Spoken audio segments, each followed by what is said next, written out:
President Trump closes out the last night of campaigning by thanking his supporters and campaign volunteers for all of their hard work. The president took to Twitter Monday to show his gratitude for everyone who dedicated their time to his re-election campaign. He personally thanked a few key supporters, that's including senior White House advisor to former President George W. Bush, Bradley Blakeman, and American Conservative Union Chair Matt Schlapp as well. The president went on to say, "Thank you from the bottom of my heart. You have been there from the beginning, and I will never let you down." This comes after he held 5 rallies ahead of today's election. One America's Daniel Kitchen has more. We have 5 of these today, 5. We have some big ones. Thank you.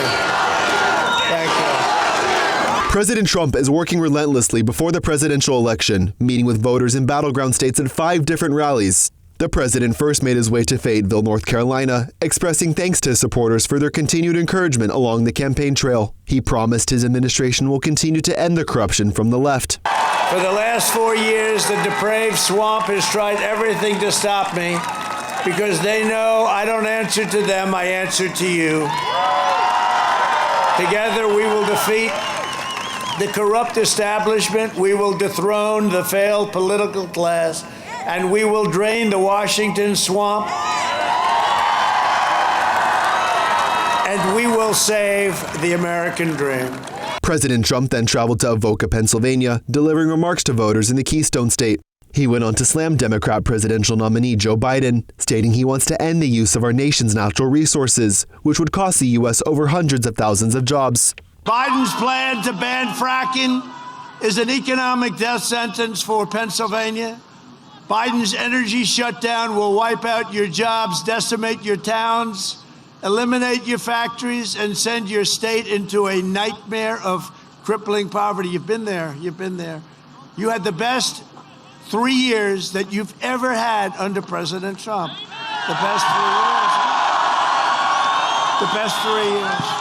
The president then crossed state lines to speak with voters in Traverse City, Michigan for his 3rd rally of the day. He commented on the state's strict pandemic lockdown restrictions, which have gone on for nearly 8 continuous months, criticizing the Democrat leadership for their strain on its citizens. He then accused his Democrat opponent of deceiving the American people, warning a vote for Biden would bring socialism into the U.S. But look, there haven't been too many states that have been affected like you've been affected. You got seriously affected.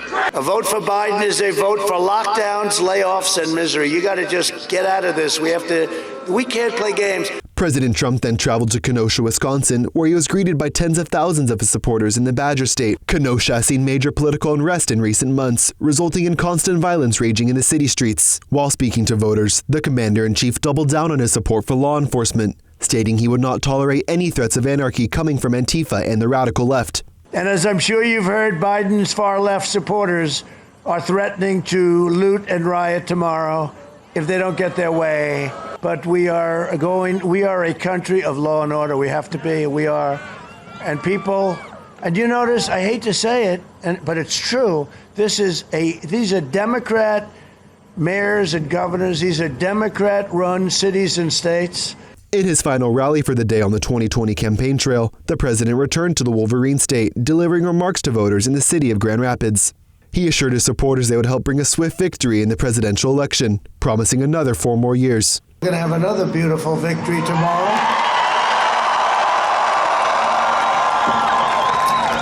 And we're going to win the state of, you know what we're going to win. We're going to win the state so easily. We're going to win the state of Michigan so easily. President Trump then encouraged those who haven't voted yet to turn in their ballots, stressing how this will be the most important election in U.S. history. Daniel Kitchen, One America News. Want to see more videos like this? Visit OANN.com for immediate access to all the clips you've been waiting to see.